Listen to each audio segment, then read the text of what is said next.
Hello বন্ধুরা, কেমন আছেন? আশা করি সকলে ভালো আছেন। যাই হোক, আজকে নতুন আরও একটা ভিডিও নিয়ে চলে এলাম আপনাদের কাছে।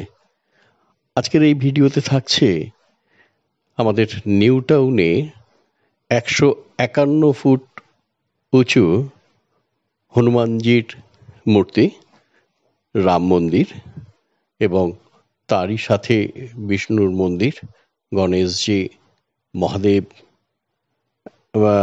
বিভিন্ন দেবদেবীর সুন্দর একটি মন্দির, তার সঙ্গে প্রকৃতিতে ঘেরা। আসুন তাহলে ভিডিওটা শুরু করা যাক। প্রথমেই বলি, আমরা তো সকলেই প্রায় আমাদের নিউ টাউনের যে ইকো পার্ক, সেই ইকো পার্কে গেছি, কিন্তু আমরা অনেকেই জানি না যে ইকো পার্কের ঠিক পেছনেই রয়েছে ১৫১ ফুট উচ্চতার বালাজি মূর্তি, রাম মন্দির। আজকে সেই গল্পই আপনাদের কাছে শোনাবো, যে কিভাবে আমরা সেই রাম মন্দিরে পৌঁছবো, সময় কটার থেকে কটা এই মন্দির খোলা থাকে, তার ইতিবৃত্তান্ত, সব কথা মূল ফটকের কাছে। এবং এইখানেই বেশ কিছু দোকানি তারা পুজোর সামগ্রী বিক্রি করছে, এবং এই ফটক দিয়ে ঢুককেই আমরা যদি ডান দিকে তাকাই তাহলে দেখতে পাবো ১৫১ ফুটের হনুমানজি এখানে বিরাজ করছেন। প্রকৃত অর্থেই হনুমানজির এত বড় মূর্তি আমরা সচরাচর কোথাও দেখতে পাই না। দেখতেই পাচ্ছেন হনুমানজি কত বড় মূর্তি এখানে। তার পাশেই রয়েছে ধ্যানমগ্ন অবস্থায় মহাদেব, এবং এর বিশেষ আকর্ষণটা হলো একটা ওয়াটার বডি রয়েছে। সেই ওয়াটার বডির মাঝখানে বেদির ওপরে বসে মহাদেব ধ্যান করছেন, এবং আমরা যত ভেতরের দিকে যাব মন্দিরের, একের পর এক ভগবান ঈশ্বর আমরা দর্শন করতে পারবো। তা চলুন আরও আমরা সামনের দিকে এগোতে থাকি।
এবার আমরা প্রবেশ করছি সিংহদ্বার দিয়ে মূল মন্দির ক্যাম্পাসের ভেতরে। সেখানে অনেক দেবদেবীর মন্দির রয়েছে, এবং এই সিংহদ্বার দিয়ে ঢোকার সময় দেখতে পেলাম যে সুন্দর ওপরে বজরংবলী বসে আছে, আর দুদিকে দুখানা শ্বেত পাথরের সিংহ। বাইরে জুতো খুলে মেন অংশে আমরা প্রবেশ করলাম। আর এই রাস্তাটার মধ্যে অনেকগুলো দোকান রয়েছে, বইয়ের দোকান, টিফিনের দোকান, চায়ের দোকান, এই ধরনের দোকানগুলো রয়েছে। সামনেই দেখতে পাচ্ছি সাত ঘোড়ায় টানা একটা সুবিশাল রথ। রথের মধ্যে বিরাজ করছেন নারায়ণ, দেবদেবীরা রয়েছেন সেইখানে, সখাসখিরা রয়েছেন।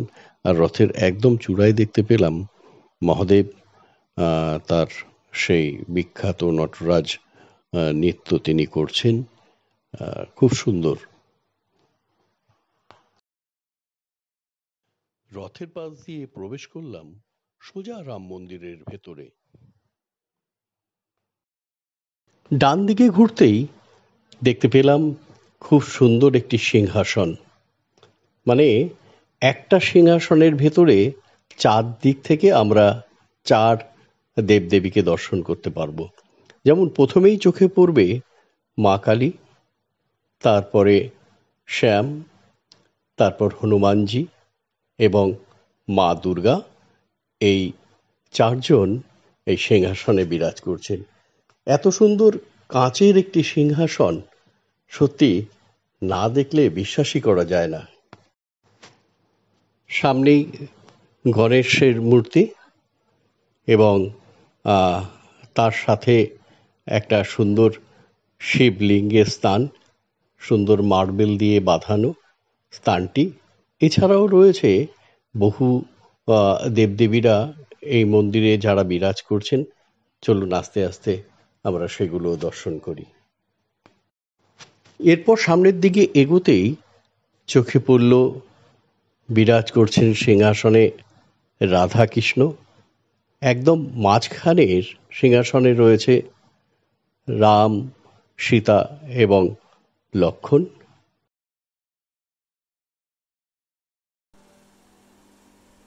ভগবান বালাজির বাবসার মন্দির।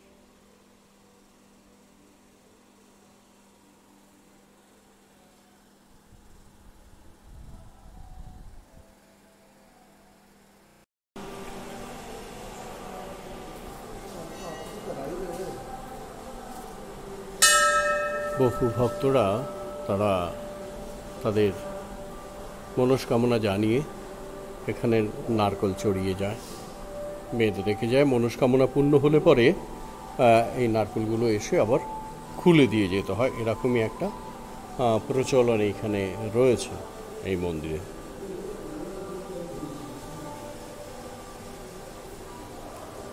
নিউ টাউনের বুকে এত বড় একটা সুন্দর মন্দির, এটা হয়তো অনেকেরই জানা নেই।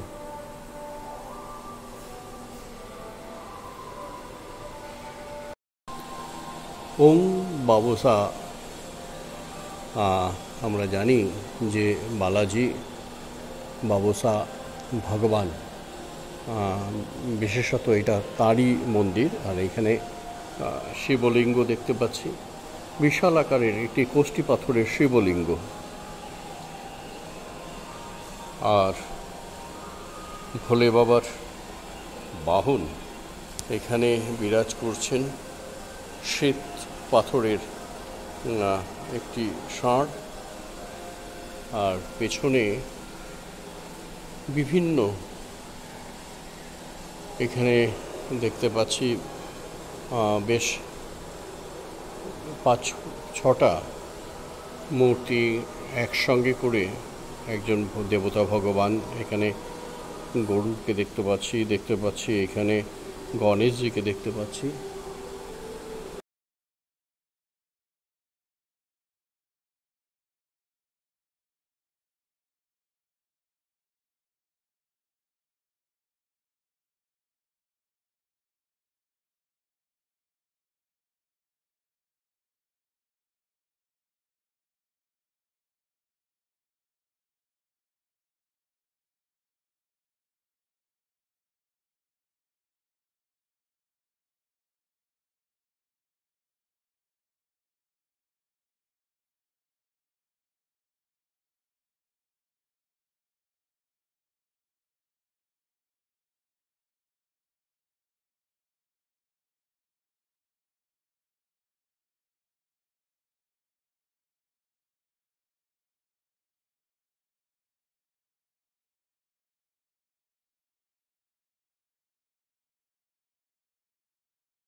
একবারে রাম মন্দির, আর ঠিক তার উল্টো দিকে একই ক্যাম্পাসের মধ্যে কিন্তু শ্যাম মন্দির।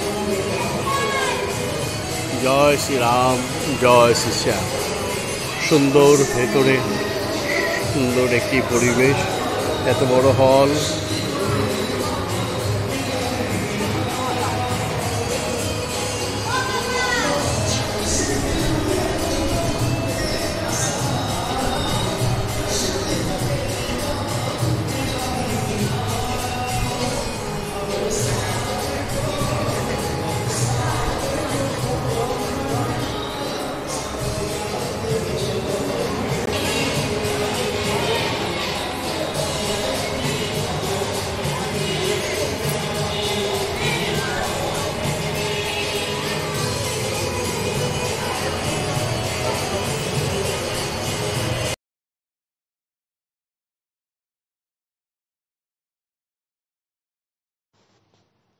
তবে যাই হোক, আহ, শেষ করার আগে আরও একবার আপনাদের স্মরণ করিয়ে দিই, আমি আমার যে চ্যানেলটা রয়েছে ভ্লগ ইন্ডিয়া বাবিন, চ্যানেলটাকে দয়া করে সাবস্ক্রাইব করবেন।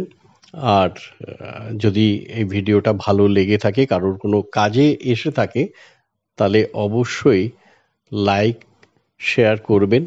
আর যেমনটা আপনাদের লেগেছে ঠিক তেমনটা করেই আপনারা কিন্তু কমেন্টস করবেন। তবে ভিডিওটা এইখানেই শেষ করছি। দেখা হবে আমার পরবর্তী ভিডিওতে।